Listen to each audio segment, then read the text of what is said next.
नमस्कार दर्शकों, मैं हूं ऐश्वर्या कपूर और आप देख रहे हैं मेरे साथ पूछता है भारत। जी हां दर्शक, पिछले काफी समय से मैं आपके साथ इस कार्यक्रम में, बहुत दिनों बाद आज मैं आपके सामने हूं। बस इतना ही कह सकता हूं कि कई बार चीजें आपके कंट्रोल में नहीं होती हैं, तो बस उसी के चलते आपसे दूर था, बस और कुछ नहीं।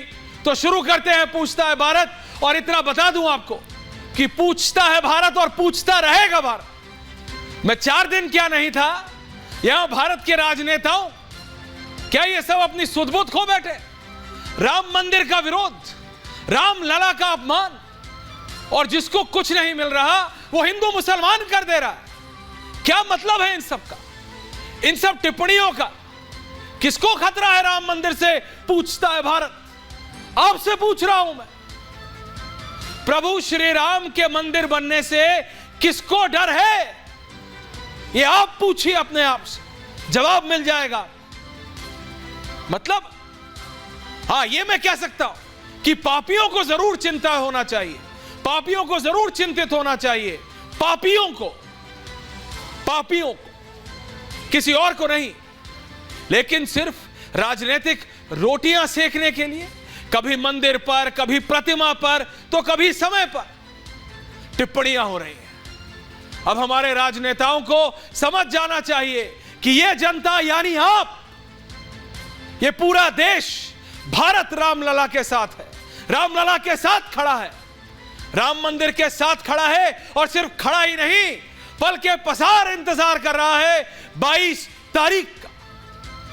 और ऐसा नहीं है दर्शकों कि यह कोई पेचीदा सवाल है, पाइथागोरस की थ्योरम नहीं है। ये साफ साफ दिख रहा है उनको भी।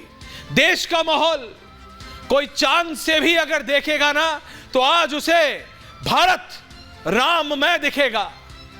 जी हां, और अगर किसी को शक है तो एलोन चाचा के आजकल तो रॉकेट जाते भी हैं और वापस भी आ जाते हैं। जाके देख ले कि भारत पूरी तरह से प्रभु श्री राम के रंग में रंगा हुआ है। तो जो भी ये टिप्पणियां कर रहे हैं, ऐसा नहीं कि उन्हें समझ नहीं आ रहा, ये जानबूझ के हो रहा है, जानबूझ के। लेकिन सवाल सिर्फ एक, किस लिए? जब जनता यानी आप, पूरा देश प्रभु श्री राम का इंतजार कर रहा है, तो ये सब किसके लिए हो रहा है? ये टिप्पणियां क्यों हो रही हैं? पूछता है भारत, ये special report and then we debate.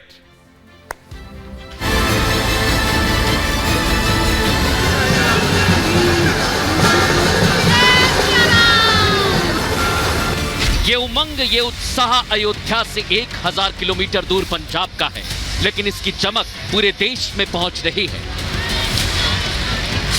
Ramlala की प्राण प्रतिष्ठा में अब 7 दिन रह गए हैं, लेकिन हर्षोल्लास ऐसा जैसे हर दिन रामलला की प्राण प्रतिष्ठा हो रही हो।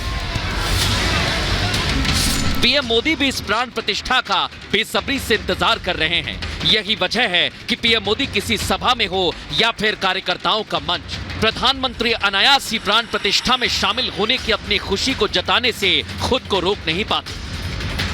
22 जनवरी को रामलला भी अपने भव्य और दिव्य मंदिर में हमें दर्शन देंगे। और मेरा सौभाग्य है कि मुझे अयोध्या में बन रहे राम मंदिर की प्राण प्रतिष्ठा में बुलाया है, तो ये आप सबके आशीर्वाद से ऐसा सौभाग्य मिलता है। वहीं दूसरी तरफ इंडिया अलायंस के घटक दल एक तो प्राण प्रतिष्ठा का न्योता ठुकरा चुके हैं और अब राम के नाम पर लोगों को भड़काने में लगे, सनातन का अपमान करने में जुटे, लेकिन उनकी एक एक कर सियासी बिसात बेकार हो रही है। रही सही कसर शंकराचार्य ने इंडिया अलायंस के भ्रम को उतार दिया। राम मंदिर के संबंध में या परमात्मा श्री राम के संबंध में किसी भी सनातन धर्मावलंबी, हिंदू धर्मावलंबी को या राम भक्त को कहाँ कोई आपत्ति है? अच्छा, प्रसन्नता का विषय है तो होना ही चाहिए ना। बहुत समय पहले यह काम हो जाना था जो आज संपन्न होने जा रहा है। वहाँ जो मंदिर की प्रतिष्ठा हो रही है, ये मंदिर पहले से था, वहाँ पर श्री राम जी की वहाँ सानिध्य पहले से है। अब प्राण प्रतिष्ठा कर रहे हैं तो इस पे कोई भूल चूक नहीं है। अब हालत ये हो गई है कि अयोध्या में राम भक्त अब कांग्रेस नेताओं का विरोध करने में लगे। ऐसे में सवाल ये कि 500 साल बाद रामलला की प्राण प्रतिष्ठा हो रही है तो इंडिया अलायंस विघ्न क्यों डालना चाहता है? सवाल ये भी है कि राम मंदिर अगर आस्था का विषय है तो इंडिया अलायंस प्राण प्रतिष्ठा से दूरी क्यों बना रहा है? और सबसे बड़ा सवाल यह है कि क्या इंडिया अलायंस को 2024 चुनाव में खत्म होने का डर सता रहा है, इसलिए राम मंदिर और सनातन पर लगातार हमला कर रहे हैं? पूछता है भारत। जी हां, पूछता है भारत। और क्यों ना पूछे भारत भाई, पूरा भारत। अजय आलोक जी, विनीत गोयनका जी, देवकी नंदन ठाकुर जी जुड़ेंगे मेरे साथ, अनुराग भदौरिया, समाजवादी पार्टी के आपको इनविटेशन मिला कि नहीं अनुराग जी? आपके नेता को तो मिला। दानिश कुरैशी जी AIMIM से है और मौलाना हाफिज गुलाम सरवर साहब मेरे साथ स्टूडियो में है। अजय आलोक जी, मैं ये समझ नहीं पा रहा हूं राजनीतिक तौर पे, मैं भारत में नहीं था, कुछ समय के लिए बाहर था, कुछ पर्सनल, लेकिन वहां भी अगर कोई टकराया तो लोगों ने कहा व्हाट्स द प्रॉब्लम? प्रॉब्लम क्या है भारत के राजनेताओं को जो हिंदुस्तानी है? वो कह रहे क्या दिक्कत है? राजनीति अपनी तरह है, अपनी जगह है। उनको मोदी से दिक्कत है, अजय आलोक से दिक्कत है, बीजेपी से दिक्कत है, समझ आता है। रामलला ने किसका क्या बिगाड़ा है? रामलला का विरोध किस लिए अजय आलोक जी? यह समझ से परे हो जाता है अजय आलोक जी। नहीं, समझने से परे की जरूरत नहीं है। हमारे देश में ऐसे ऐसे लोग हमेशा से रहे हैं जो रामलला का विरोध करते रहे और हम हिंदू सहिष्णुता के नाम पे सहते रहे। अगर ये नहीं होता ना तो 500 साल नहीं लगते आज रामलला को आने में। अगर हमें बहुसंख्यक होने का जोर दिखाना होता तो ये तो कब का हो गया होता राम मंदिर। लेकिन हिंदू सहिष्णुता और हिंदू अपने स्वभाव के अनुसार हमने एक न्यायिक रास्ता चुना और सुप्रीम कोर्ट की मर्जी के बाद आज जब राम मंदिर बन रहा है तो किसी के छाती पे सांप लौट रहा हो, भले ही वो कुछ हिंदू ही हैं। मजेदार बात देखिए कि बहुत कम मुसलमान, ओवैसी को छोड़ के बहुत कम मुसलमान राम मंदिर पे कमेंट कर रहे हैं, कोई नहीं कर रहा है। कभी कभी उमर फारूक अब्दुल्ला ने किया है, ओवैसी ने किया है, लेकिन ज्यादातर हिंदू ही सनातन को नष्ट करने की बात कर रहे हैं, ज्यादातर कांग्रेसी के लोग। Why? और हमारे हरा कुर्ता की पार्टी के कुछ मुसलमान एमपीज लोग लगातार इस पे कमेंट कर रहे हैं।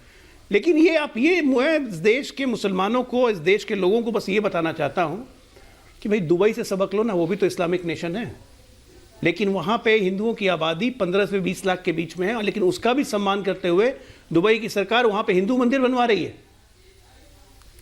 तो वो ये भारत के मुसलमान ये सीख नहीं सकते हैं? भारत के अन्य लोग सीखते हैं सनातन का विरोध करना।